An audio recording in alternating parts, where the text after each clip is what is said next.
All right. Okay. Hi everybody. Good day to wherever you are in the world. We want to welcome you to this webinar series that webinar series on sustainable lifestyles. This is a series of webinars that is brought to you by co-hosted by Future Earth, the Systems of Sustainable Consumption and Production Knowledge Action Network. And this is part of a project on developing a handbook on sustainable lifestyles.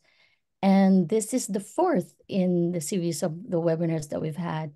And so for today, I will be introducing to you the chair for the session, who will then introduce our speakers and how the session will go. So maybe without further ado, let me introduce Magnus Boström. He's one of the editors for this handbook for sustainable lifestyles. Please, Magnus. Thank you very much, Ria, and good morning, good day, good afternoon, good evening, whatever. To all of you, it's great to see so many people on the screen. Big interest here. As Ria said, I'm also one of the editors of the handbook project. I'm myself based in Japan, an independent researcher and consultant, also working with institute in Europe. But without further ado, I would like to introduce my namesake, Magnus Boström, who is an environmental sociologist at the Örebro University in Sweden, and who is one of the contributors together with his colleagues, to the handbook project. And as sociologists, of course, they apply a sociological lens to consumption and overconsumption. And Magnus recently published a very interesting book on this very topic of mass consumption, or mass consumerism as a cultural phenomenon.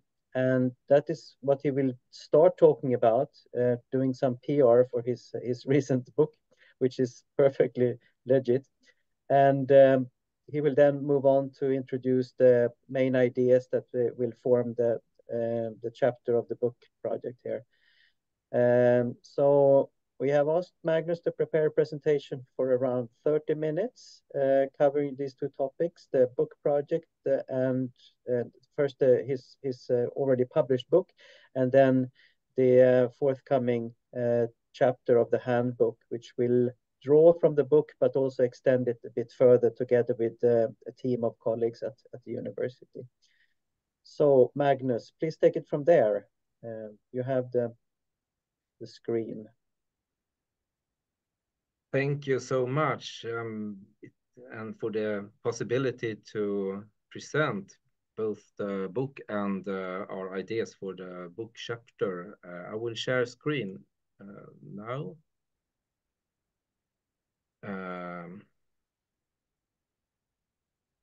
Is it working? Yes. Yes, perfect. So I call it this presentation, The Social Life of Unsustainable Mass Consumption, which is the title of my book, and Overcoming Consumerism, which is the title of our forthcoming chapter. And my co-authors of this chapter is named here. That is Åsa Callmer, Sara, which I think saw on people involved here, Helena as well, and Sandra Österlund. We are all in the Örebro University. I think we have a very nice team which can have a little bit of different perspectives on this topic of overcoming consumerism. But I want to start with talking about book. First, maybe I should say something about the picture. I mean, this is a picture I took from a Swedish climate festival. So there are a little bit more than 4 Earths on the picture. And of course, it will show the ecological footprints. If everyone were like Swedish citizens, then we would need to have 4 Earths. I think that is the spirit of what the problem is here that we need to talk about, overconsumption. And thank you for the opportunity to say something about my book, but that is also the kind of starting point for writing this chapter also. This book is a bit pessimistic, one can say, because I try to understand the unsustainable part of our lifestyles. But the final chapter, I am trying to, in this book, discuss how we can proceed and develop more sustainable societies. And I think when Maury contacted me to write this book, Overcoming Consumerism, he said that it was the last chapter he had in mind that we can build on. And then I asked my co-authors to step in.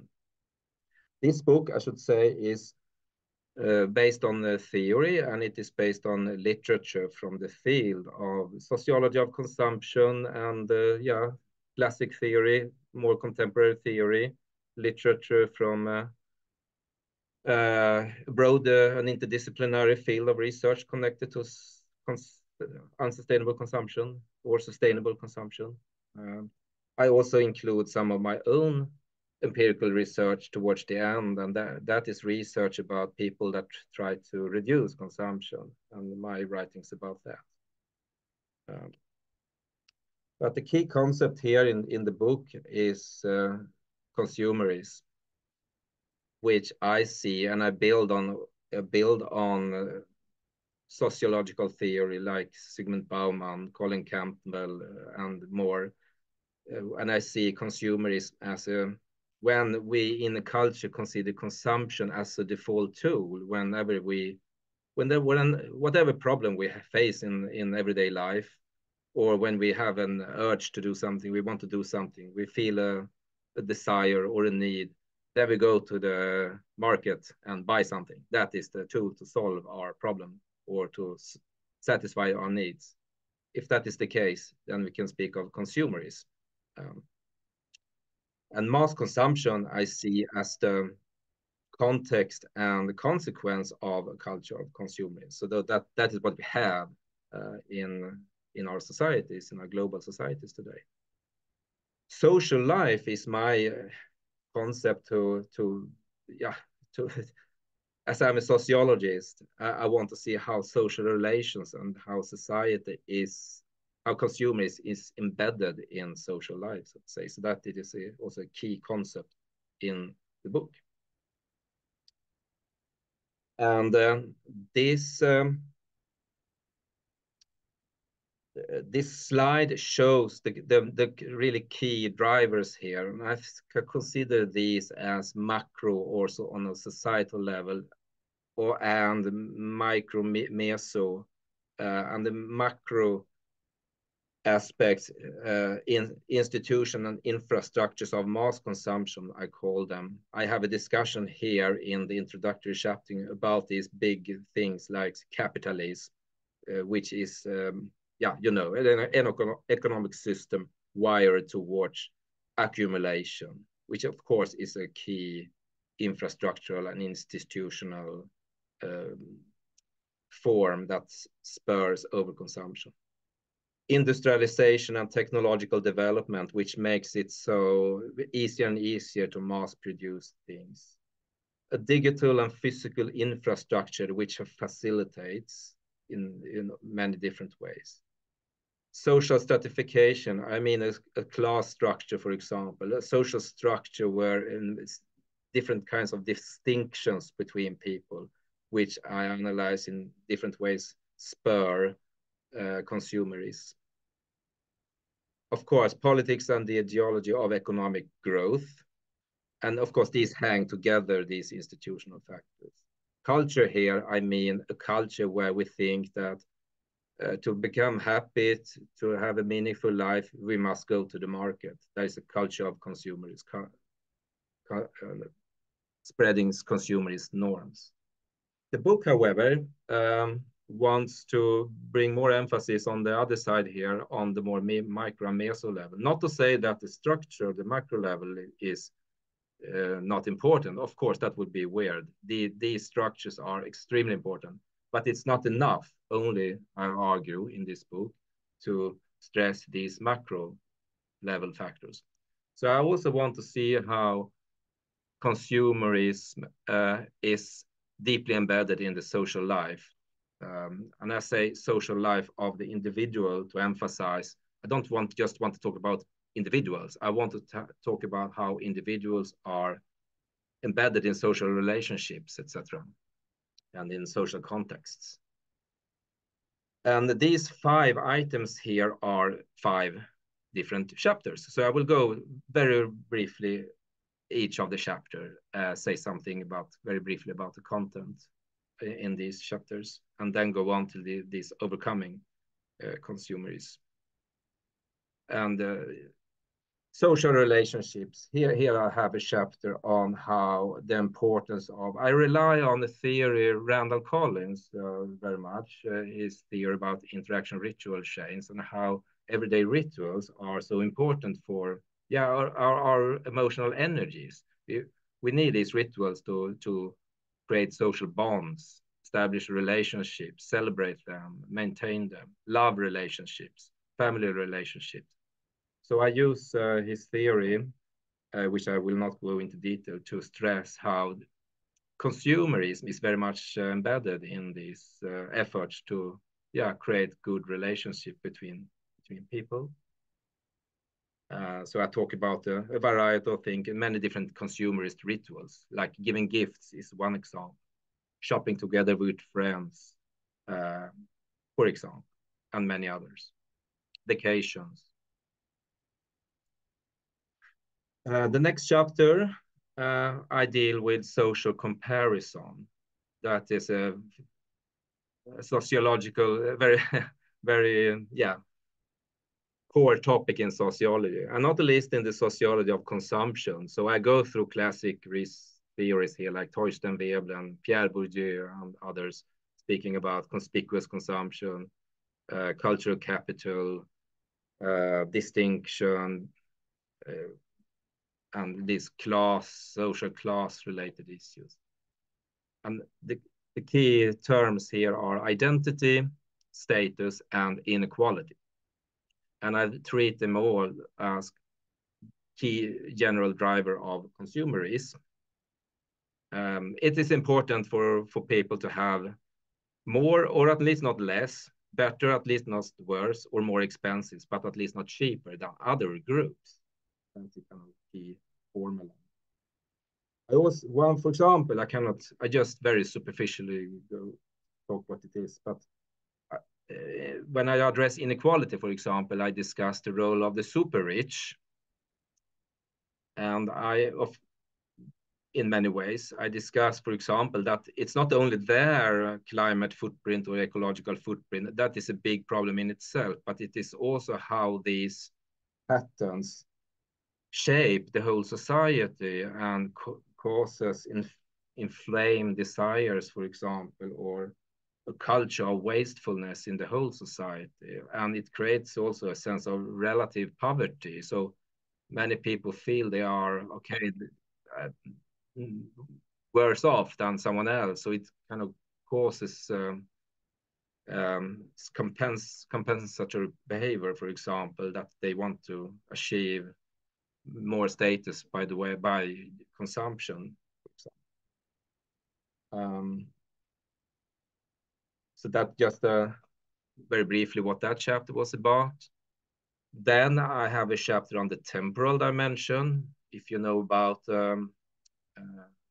Hartmut Rosa and his theory of social acceleration, that is a theory that I use as a kind of overall frame for this chapter, or as well as other literature that talks about the hurriedness, for example, in social life, that we feel time pressure or perceive that. So I did discuss in different ways how this can affect our propensity to buy new things all the time. Leisure is a topic.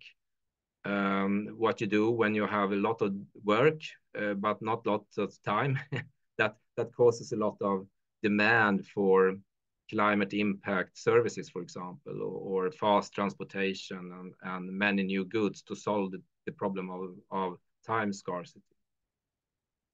And the buying for future leisure. What if you have income, but not have time to consume for the present? Yeah, then there is some literature who shows that you can buy for the future, the fantasized time-rich future, which people believe they can, like buying sports equipment or extra houses or whatever there could be for the future. This chapter also I discuss novelty and the cycle of desire. These are concepts that I borrow from other theory like novelty. Colin Campbell speaks about that, how our modern culture is, the role of fashion and things like that. Cycle of desire, how from Russell Belk, how we constantly, how the satisfaction is so short, so we try to go on and hunting for new stuff all the time. Next chapter is on the spatial dimension of consumption, and I talk about sites of consumption. The home is one site, the mall, and the internet. I'm not going to go through all this, but one slide about the home context, which was very fascinating to read about, because one could see in so many ways, drivers of consumerism were related to where you live, to the house. I mean, you are socialized as a child into consumer culture with very in the physical setting in the home and in the family life in the home. You consume a lot from the home, not the least facilitated by digitalization. It's both conspicuous aspects of consumption and inconspicuous, I mean, more mundane and invisible kinds of consumption involved. The social practice theory is very relevant here. You might know about Elizabeth Schaub, for example, talking about the comfort, clean, convenience, etc. How that is structured in the material arrangements around the social practices around the home, and how that means a lot of escalating demand for various things, energy, water, etc. Nowadays, you work from home, need more equipment. You might want to expand the home because there should be space for both privacy and for social interaction. You could borrow money by help of the home to do other things like vacation. And there is also a good way to discuss path-dependent consumption here. Then the last chapter before the concluding chapter is about the cognitive dimension of mass consumption and consumerism. And I use a picture of a fog here as a symbol for what it is about. And it is about the blindness of the consequences of consumerism, that we think it's banal in a way to go to shop, to market, to buy something, but we don't see the consequences, the social and ecological. So I discussed this in terms of normalization, ignorance, and justifications. In this chapter, I speak about normalization and ignorance. And normalization or normality is how it's so taken for granted our excess consumption. We don't really problematize it so much in everyday life because it is inscribed in social practices. We just do as everyone else. I mean, the numbers it's in our body knowledge, in our habits. We don't see the alternatives. And with normality, it's also shameful if you behave very differently to other people. Ignorance and anti-reflexivity is also a discussion here. And in late modern life, we are experts on so tiny things, very expert on something, but the rest of the world is so complex. So we don't just see, it's very difficult to have knowledge about everything. And these are some of the concepts I use here to discuss these matters. Finally, soon I will come to the overcoming consumerism part, the more positive side. But there is also in each of us a range of arguments that we can use to kind of defend that, okay, I overconsume a bit, but, and then there are a set of arguments that to defend what we all are doing. And I think everyone does it in one way or the other. We have argumentative techniques to, defend. Maybe we need that. in the final chapter, which is the platform to write the chapter of overcoming consumerism, I discuss transformative change. I use the metaphor of a collective detox.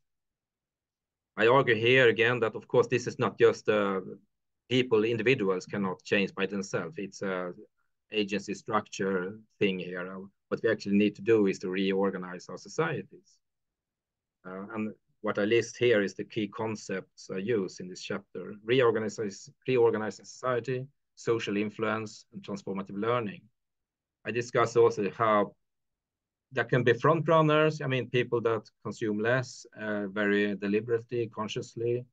There can also be people ready to adapt to new circumstances. Like when the pandemic came, we could quite easily adapt to not flying. I mean, we could solve life nonetheless. And there are, of course, many who resist change. And I don't want to say that some groups are front runners, other groups are deniers or something like that. But I think resisting is in each of us. I mean, every individual that all of these three can be there. Front running in some area, resisting in another area, and actually ready to adapt. But this is just very shortly written there. So these ideas that exist in that chapter is, as I said, the platform to work further in and we want to keep this idea of micro macro, that overcoming must be a very local issue. At the same time, is a worldwide issue. And the importance of always seeing the agency structure interchange, the dialectics. We think it's as a metaphor, we think it's nice to use the metaphor of detox. I used the metaphor of detox in the last chapter, I said. We actually need to detoxicate ourselves from the addiction called consumerism. So we borrow a bit from medicine here, maybe. And one of the co-authors thought, why not, if you use detox, why not vaccination? And so we thought that was an interesting idea. The metaphor here would be that we not just detox, but inject resilience, encouraging new ways, other ways of living the good life without consuming. So how to find the alternatives, so to say. And we don't mean one shot here. We know this is a long-term process. It will not take, it will not take one night, so to say, overnight to change our culture. That would be naive. Here, I think entry points and tipping points is an interesting also think of when we think of overcoming consuming. What can we do for as a start, and when can there be social tipping points, let's say, that so that everyone actually shifts behavior?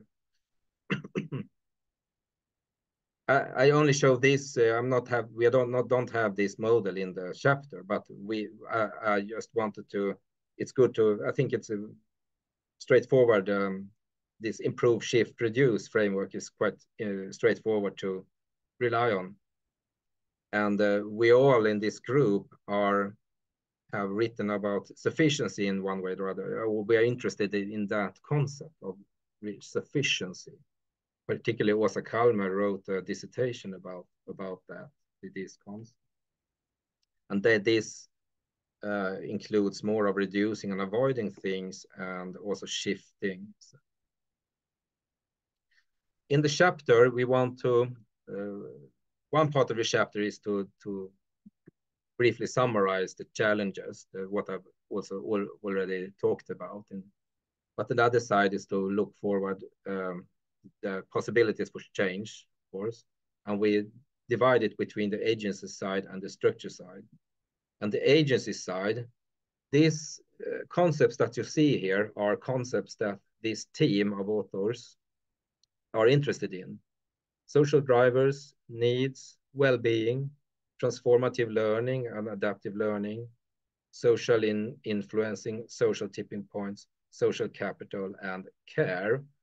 So of course, in a chapter, we cannot write very lengthy about each of these, but what we want to achieve in the chapter is to have a kind of conceptual map and key references to show, and some examples to show what are the big issues here.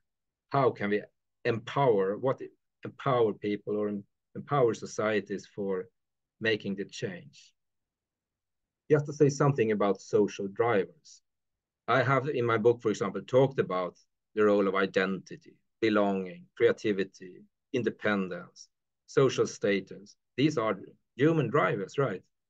It's not, the point is not to overcome these driver that we want to have an identity, that we want to have belonging and feel pride in social environments. So that is very basic human, we think.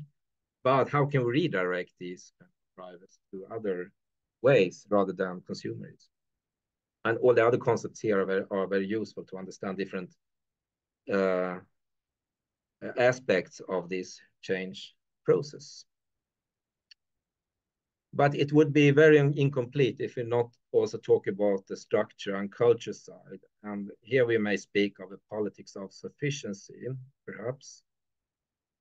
And here are a list of some big issues that is worldwide and enterprise need to emphasize. I think it's the first one is about the culture. I think formal, informal education, media, and deliberative forums, and how these can facilitate the imagination of new ways of living. And the extremely big issue, of course, about the economic growth system. Here we discussed the production of so to say, false needs, even though it's a difficult concept, but nonetheless, and other ways how we can reducing the economic growth. The infrastructure of or digital and physical sites that has an enormous amount of triggers of consumption everywhere, social media not the least. How can we develop and normalize alternative economic systems for the good life? Sharing, remaking, prosumer agency, collective provision of resources, etc. And not the least, targeting inequality and poverty. And there are many fine concepts here in the literature, consumption corridors, like that. What we want to do in this chapter is to, it's in progress. We are 5 authors and we are developing, so it's in a creative mess right now, but we are working on it. And what we want to do is also reading more chapters from the book. So our idea is to have a good structure where we can also include insights from the book when we write this chapter. And that will be the next step. When we develop the second draft. I have one more slide. I just want to, this team, me and the other co-authors have done a lot of empirical studies, qualitative empirical studies, and many people that are voluntarily or involuntarily reduce their consumption for various purposes. It's very, very, at least among our studies, it's people are quite happy with what they have done and have positive experiences. Of course, they are wealthy. They don't suffer. They are Swedish citizens. They are, so with many reservations. But I think this quote here reflects what many have said. I think I have a higher quality of life. I value things in a different way today. When I look over my consumption, I reflect on my life in some way. I value experiences more than I value gadgets. I think this quality of life, this feeling of well-being among people that consume less is, or maybe reduce working hours also and have experience other positive things, not through so much consumption, is an important entry point in overcoming consumerism. And we were writing that in the chapter, and we want to stress that part, and also that has to be part of the public debate much more, and on the structure and culture level in society to think seriously of these kind of experiences. That's what I intended to say. So I stop sharing. Thank you very much, Magnus, for a very good overview of the book, which seems to be really a tour de force of sociological theories related to mass consumption and consumerism, and a very useful resource. And also towards the end there, what you presented related to the chapter here, I think looks very promising. It's lots of good thought-provoking ideas you have there, and especially like that you're also including some empirical materials, because that's often lacking in these kinds of writings. It tends to be very, idealistic and not based on empirical observations. I'm sure that there are people who have questions to Magnus, either on the book he has published or on the forthcoming chapter of the handbook. And if you can raise your virtual hand, I will invite you to ask your questions to Magnus. We have Shri6161 who has raised his hand. Yeah. Hi. Thank you so much. I'm sorry, it's Lavi Bazouz. I don't know why it's showing a cry 61. So thank you so much for this interesting presentation. Can you just tell us a little bit about the term false needs and whether travel and the need to travel is something within what you call false needs, and whether that is something you are discussing in your book? Thank you. I should say I'm a bit I use the quotation remarks there, so it's a bit problematic. It is like someone else are saying what you had, the need that you feel is wrong in some way, and that is problematic to say. It has been used in some critical theories from Marxist and like that. So there is at the same time we cannot. I mean, there is this marketing of we are exploded by messages from business, buy this, buy that, and so we also need something to how our needs created by companies, by business, by the ideology. Ideology is connected to the business world, and so it's like. It is something that we can at least relate to the construction of or artificial need. But at the same time, I think we have needs, and we have good theories about needs also. For example, Max Niff framework and other frameworks, so which are of many different kinds. And I would say, I'm not sure what when you spoke about mobility. I might have I didn't get your question about connecting to transport. I mean, obviously today we travel more and people want to explore more places, newer places. Yeah. Is that like a false need, or it's just a new need that we didn't discover before, or we didn't have the ability to fulfill? Maybe one should, how do we satisfy our needs? That's what some of the needs researchers are at that. What we should look at is what is actually our need. Maybe it is for creativity or feeling independence or something like that. And how do we satisfy? How do we become happy? So maybe it's if you think that it necessarily has to involve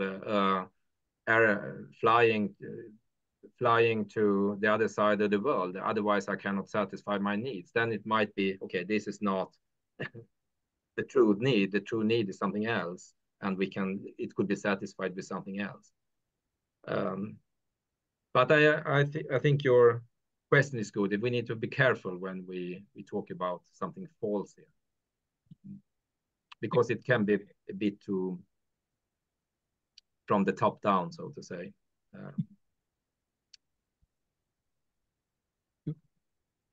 Okay, very good question, and I think a good answer as well there. I think the distinction between needs and need satisfiers, and that needs are real, but there are different kinds of satisfying these needs, and some of them are perhaps better in some way. Others are maybe what Max Neef would call pseudo satisfiers, that seem to satisfy, but they don't really satisfy over a longer period of time, but just for the time being, and in ways that have other perverse side effects as well.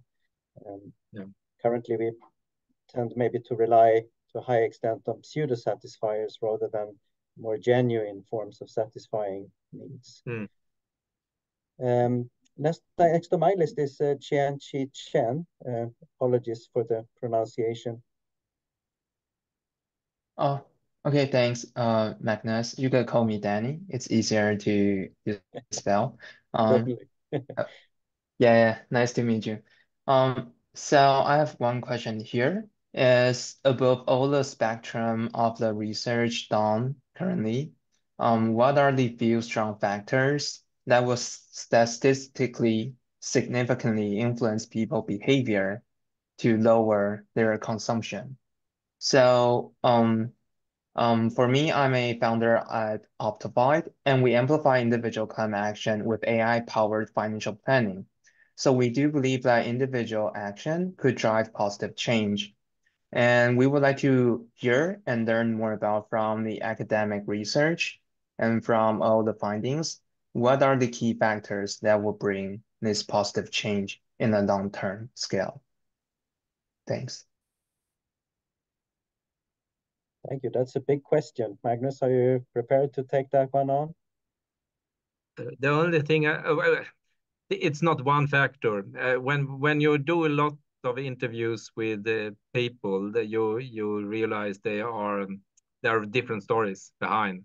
Some are very personal. I mean, for everyone, of course, there is a situation. There is what Jack Masirev, this guy who have this concept of transformative learning, a disorienting dilemma. There is something, there's something going on that is more than just information and this was a shocking news, but that is something that really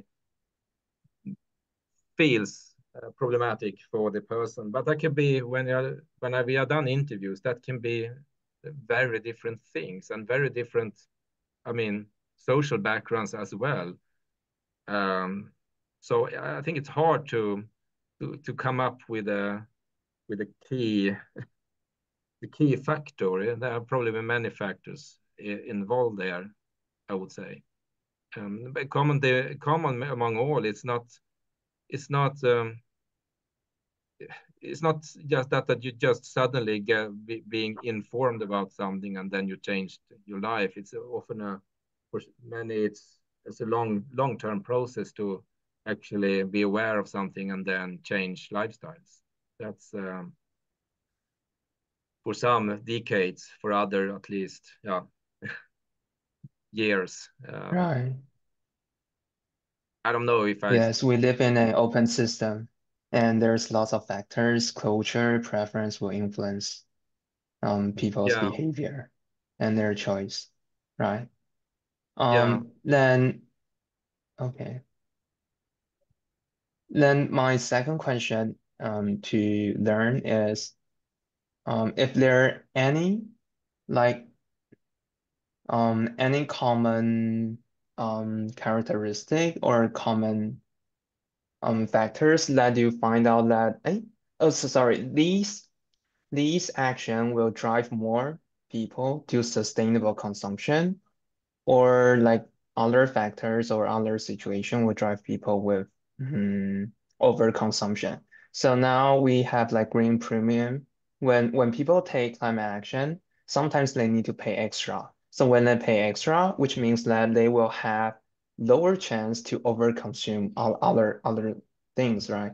So I would like to know, is there any research that have done this kind of survey or interviews with people around the world?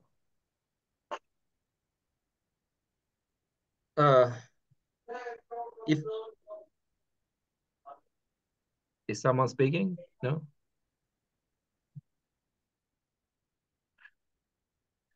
Again, I think finding one common one share the key factor. I think it's difficult. I think it's as people are different, have many different kinds of measures. But I think there is I said it's difficult to respond to this question because I don't think it's a one. I think there must be a whole set of carrots and sticks, so to say, and learning for people to change. So I would rather suggest that if this is a policy question, a plurality of arrangement, I would guess, and that's the message I would bring. But one common thing is what I spoke about, to find out what is making your life better when you are changing the way, when you are reducing something or are not able to do something. What if you decide not to fly, what else can you do which are equally satisfying, for example? I don't know if I respond well to this to this very important question, but Yeah, it's hard to. I mean, all of us are all finding the answers throughout this learning journey. Thank you so much for your response. I really appreciate it. And yeah. Thank you very much. Okay. Stephen.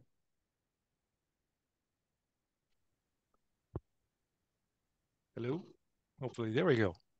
Thank you so much, Magnus, for the interesting presentation. And my question really revolves around these two terms that you introduced, the detox and the vaccination. I really like these metaphors. I think it's fun to think about. What does this process mean to sort of reconstruct the social life and the lifestyles of people? And using those two metaphors is very useful. But at the same time, I'm trying to think about extending these a little bit. And so when I understand a detox process, I don't think I've ever gone through it myself, but it doesn't sound pleasant. It sounds very kind of intrusive, you're denied something, or there's some sort of a period where you're really going through some kind of a very intrusive type of process, I guess. And you had a slide where you were looking at different kinds of ways in which this detox could take place, and there's sort of some options that are, I think, very, very good, but also I felt that maybe they didn't, at least to my first glance, go deep enough. So how do you how do you detox a society from this sort of the social expectations around consumption, overconsumption, identity, and all this? Do you just outlaw advertisement, or how do you really kind of, to extend that detoxification metaphor, what are the more extreme, I guess, measures that you think maybe have to take place? Of course, this is a long-term process, yeah, but I like that term, and I feel like it deserves a little bit more kind of stronger intervention somehow. I don't know if you have any reflection on that. My reflection, I think, is that I have these reflections myself. That I think I think our team like these metaphors, but we are actually having these kind of discussions ourselves, our doubts, but also there are something interesting with it, and it should function as metaphors, of course. But of course, and it's the same with vaccination. It can be very shallow if you think that you just one shot and then you're there, and of course that is not the case. So I don't know, but we have it now, at least, as a way of communicate about what is needed, and so I'm not sure again how I should respond, but I don't think, like the previous one, I don't think we can have one measure or a set of measures. We need to have a huge amount of measures, but not trivial measures, real measures. They should be not shallow, and not only banning things, but that also has to be part, but also encouraging things, building things. I mean, parks, that is a fantastic something very nice. So that, and keeping forest as they are, I mean, having nature, that it's a whole, it's a kind of holistic idea here that we need to detoxicate ourselves from the triggers of feeling more happier when we are not consuming all the time. So I mean, it's just a way to frame the task, I think. Yeah. No, I like that. Thanks. Okay, thank you very much. We'd just like to draw your attention to a message in the chat box by Christina Ting. We shared the link to her PhD thesis on towards sustainable living in Australia's multicultural society. You may wish to have a look at that after the webinar. Yeah. Next, I would like to invite Kezia. Again, apologies for poor pronunciation, I guess. Sorry. Hello, sorry, just finding my unmute button and video button. Hi from Manchester in the UK, and thanks very much. I really appreciated that talk. It was really interesting. I had sort of similar question and thoughts to the last contributor, and I started from and spending too much time probably on conspiracy and prepper websites, and I clicked onto the sort of the language of vaccination and thought, that could be one of those ones that goes viral for the wrong reason. And you know, we've got something in the UK at the minute around what you'd think would be a really boring concept around 15-minute cities, which has been taken up and sort of twisted and changed, and you know, is now the subject of a conspiracy that was even, you know, mentioned by our dear Prime Minister. So I was sort of thinking around how, you know, vaccination and what could you know happen with that, and this notion of vaccination and consumption, and Bill Gates injecting us with things, and you know, anyway, so I thought had a little bit of fun on my own with that. But then I was wondering about and this, you know, I've only just got a little bit of a grasp on this, but I was wondering whether the related language of immunity might be something that could be played with, that sort of has a different sort of feel to it, in, you know, the vaccination, but then could also take into, and I was thinking about Esposito's work on immunity and community, and it made me think the way that you were speaking about social life, and all the sorts of the rituals and benefits and richness of social life, but then the sort of the sort of risks of consumption, and the risks of unnecessary consumption that we receive, and all the triggers that we receive from our social life. And that sort of felt like there was something in there around the way that Esposito speaks about community and immunity, and you know, with community not simply being a sort of a, you know, the positive language, but also the space where, you know, we receive, you know, rules and obligations and laws, and you know, sort of the imposition to sort of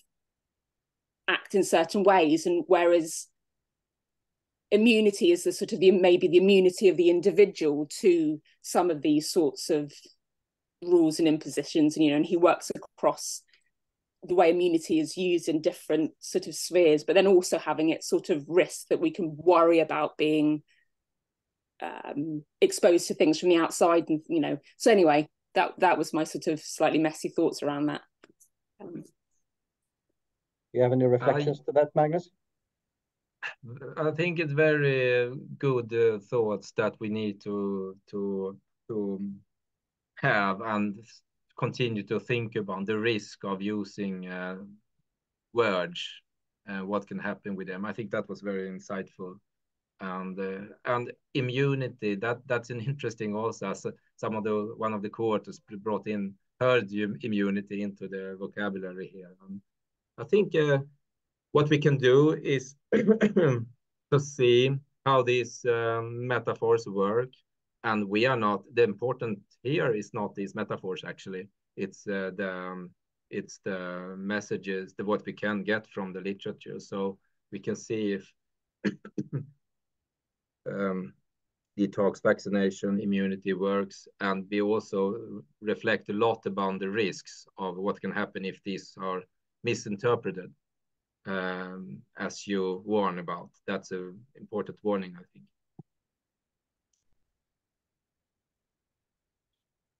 Okay, thank you very much. Maury, you're next.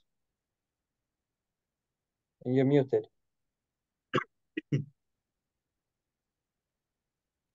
Yeah, thanks. Thanks to both Magnuses for this, and there was an excellent thought. I love the large canvas quality of the work that you've been doing, and the avenues that it opens up. Though I'm wondering again, to sort of continue on the conversation that Stephen triggered about the metaphors of detox and vaccination, and it sort of occurs to me that that one arrives at detox through one of two ways: either under your own power, you walk into the clinic and say, I've got a problem and I need treatment, or there's some calamitous crisis and you're dragged there against your own will. Much the same could be said about vaccination as well. And I'm just sort of wondering whether there's, in your visions of the future, there's a kind of underlying normativity that misses the sort of historic drivers and historic forces of change,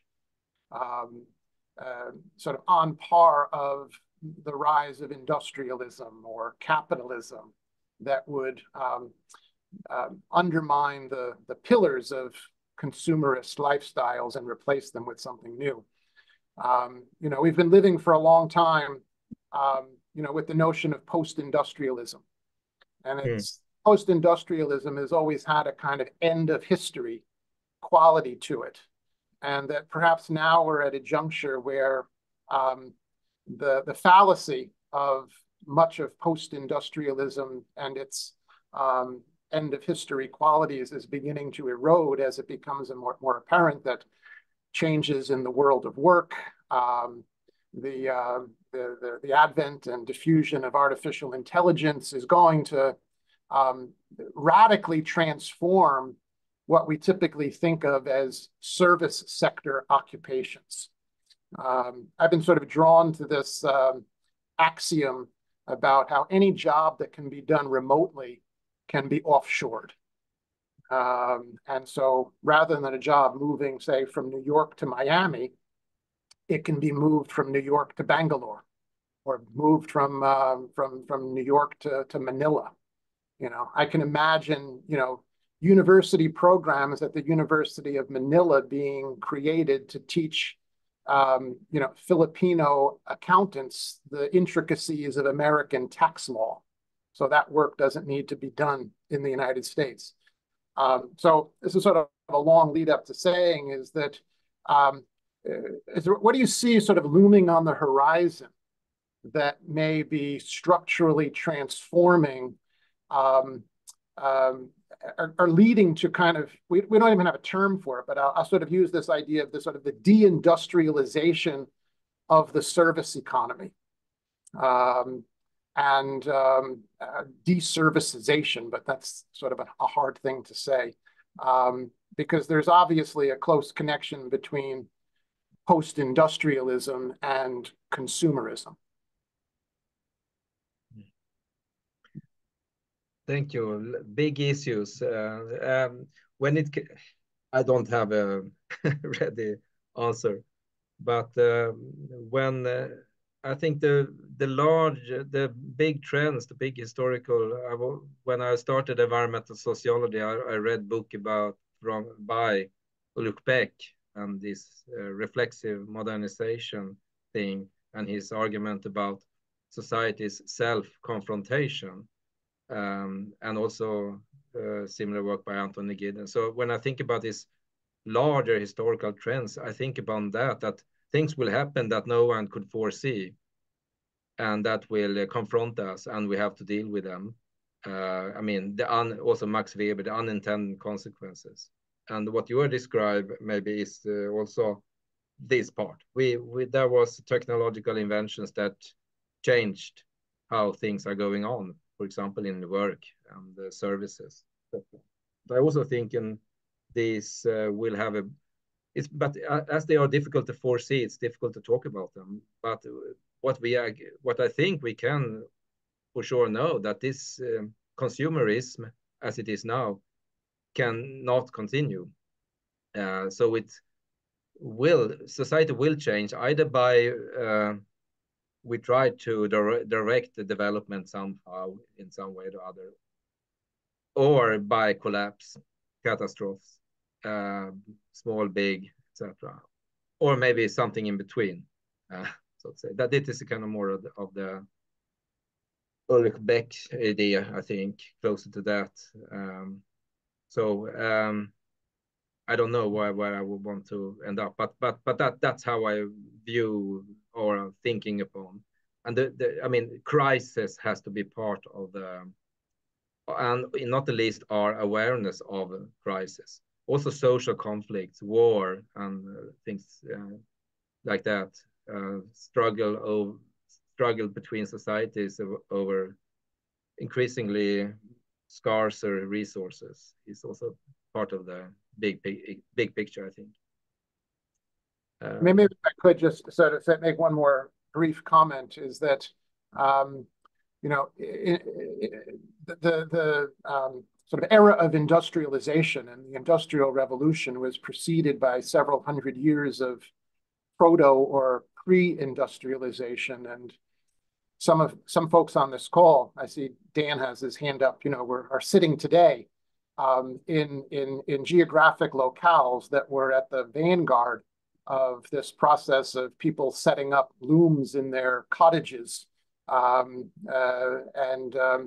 You know, I'm not sure at the time anybody sort of recognized the historic significance of that, and that it perhaps behooves folks like us to be on the lookout for these kinds of weak signals of reorganization and reconfiguration of processes of production and work and consumption. But I'll leave it there and pass it over to Dan, since we only have a couple of minutes left. Yeah, Dan, please. Thank you. Thanks very much for the talk, and I really enjoyed the book. As Maury said, I enjoyed the ambition of the book, and I share much of, you know, I share your diagnoses of the problem, and it's great to see it brought together in such a comprehensive way. This is perhaps unfair to throw in the last couple of minutes, but following on from Maury's kind of big historical picture, I mean, if the political economy which lies behind the list of your society list, capitalism, technology, politics, ideology of growth, and so on, is premised on capital accumulation, which I think we'd all accept, there has to be some reckoning with those that want to defend capital accumulation, because ultimately that's the ultimate driver, I think, behind consumerism. And there are certainly fractions of the capitalist class that we can see by their behavior at the moment that would be quite happy to maintain their position at the cost of the collapse of the climate and the breakdown of ecological systems and so on. So I just wonder if you had any thoughts about what we do about the scale of capital. So, I mean, the global stock market's worth something like $110 trillion, and that's about the same as global GDP. But what people often don't talk about is the derivatives market. So the derivatives market, which nobody really knows how much it's worth, but it's worth something on the scale of $1 quadrillion, something on the scale of $1,000 trillion. So virtual capital, virtualized capital is worth something like 10 times global GDP. Now, that whatever we think we might do in terms of redistribution of wealth, which is often how we think about the problem, that capital can't be materialized. Logically, it can't be materialized. We can't have $1,000 trillion of capital materialized in the world. We would have to sort of concrete the entire world over several times. So it can't be sustainably materialized. So it seems to me logically the only things that there are only two alternatives of what can happen with that. It can be maintained as virtual in some way, or it can be destroyed. But the people that own that capital are not going to be very happy about it being destroyed. So, I mean, partly what I wanted to do was just suggest another metaphor, which is the metaphor of potlatch, which I expect many people are familiar with, coming out of anthropology of the Northwest Coast Amerindians. So ritual, potlatch is ritual destruction of wealth as a mechanism for redistribution. But I just wonder if you have any any reflections in terms of transformative change, of how we think about an imaginable process that deals with that really fundamental problem. We have historical examples. I'm not sort of talking about things like Russia in 1917. I'm thinking more like the world in 1945. We have a historical example of a global political decision to control and constrain finance capital, which lasted for some time. But something of that order of scale would be necessary for genuinely transformative change. Sorry, unfair to throw this in at this stage of proceedings. Thank you, Dan. Before I invite Magnus to respond to Dan's very challenging, I don't know if it's a question actually, but it's more like a kind of a comment. I should say that we have reached the scheduled end of the webinar. So if people want to drop off, you should feel free to do so without feeling embarrassed about it. And that gave you 30 seconds to think about what to say also, Magnus. So please share your thoughts on this topic. The detox of the financial system. Yeah, I don't have a magical message here. Sorry. But I also think we cannot, we must look at the elephant in the room, and we must try to formulate exactly what you formulate, and I mean the big problems and the core, the drivers behind. I think to start listing or to start discussing a variety of ways to create alternatives is a start, is an entry point. It's not a magical. And I think the institutions, in a way, are already there. I think, for example, the national state, well, it's not functioning very well, perhaps, but do we have something better to reform the financial institutions? I don't know. I think democracy and the national state perhaps is the best institutions we have. So I don't. Yeah, I have thought about this issue, but I never come up with a good thought in my own head. But we need to try to solve things nonetheless, and not hiding away from the big to formulate the difficult questions, which you just did. So I appreciate that.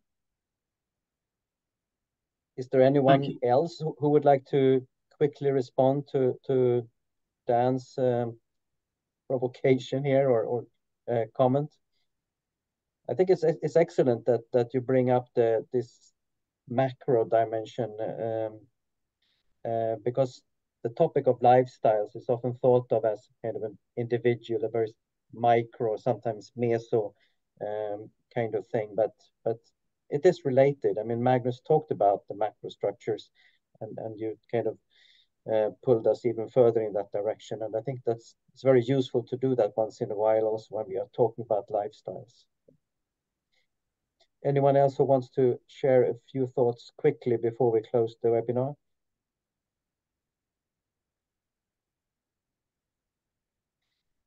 If not, I would like to thank all of you, especially Magnus, who excellently presented his book and thoughts for the chapter here. We look very much forward to following the work there. I would like to give the screen back to Stephen, who is one of the coordinators together with Ria about this series of webinars.